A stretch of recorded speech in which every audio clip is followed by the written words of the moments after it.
I'm 78 years old. I didn't think I'd still be here, to be honest. Most mornings I wake up surprised, not relieved, just surprised, like I stayed past closing time, and no one's asked me to leave yet. I spend a lot of time sitting now, by the window mostly, watching things move without me. Cars, clouds, a neighbor's dog that still pulls on its leash like the world is brand new.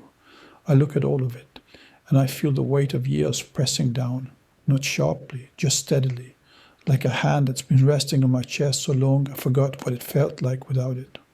When you're young, people tell you what matters. They say it confidently, as if it's settled.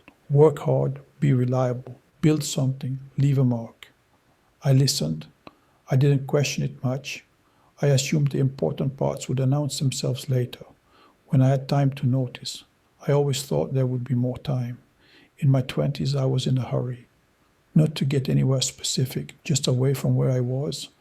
I wanted forward motion, progress. I didn't have a clear picture of the life I wanted, just a strong sense that standing still was dangerous. My father had stood still. Same job for 40 years. Same chair at the table, same complaints. I promised myself I'd be different, so I worked. I said yes. I stayed late. I took pride in being needed.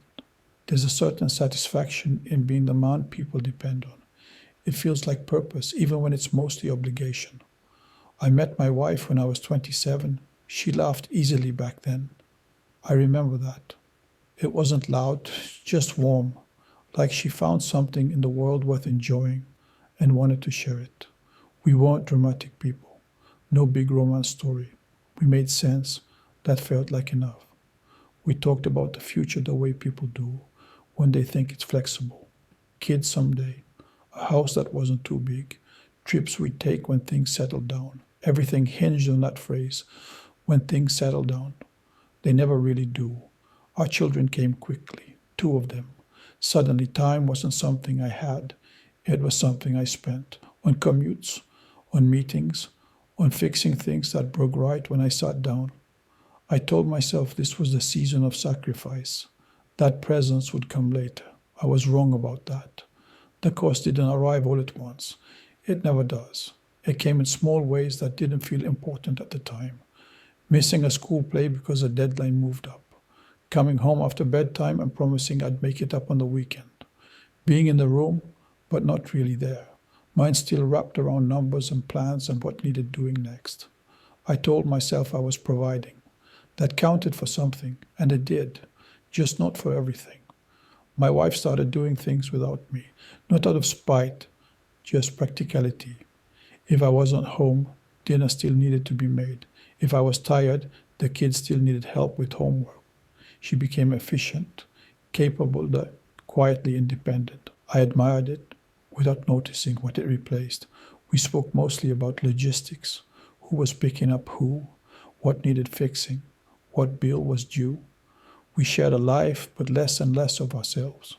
There was a moment once, I remember it clearly now, when she asked me to sit with her on the porch. Just sit. No agenda. I remember checking my watch. I remember saying, just a minute. I never came back out. Something came up. Something always did. I don't think she ever asked again.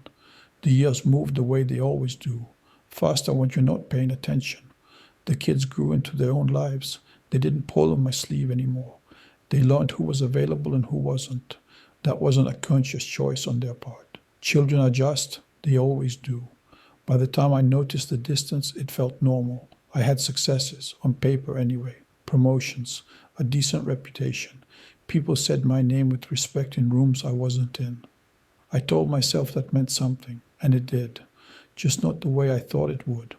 Respect doesn't sit with you when the house is quiet. My wife got sick in her early 70s, not suddenly, gradually. A diagnosis that arrived already too late to argue with. I went to every appointment then.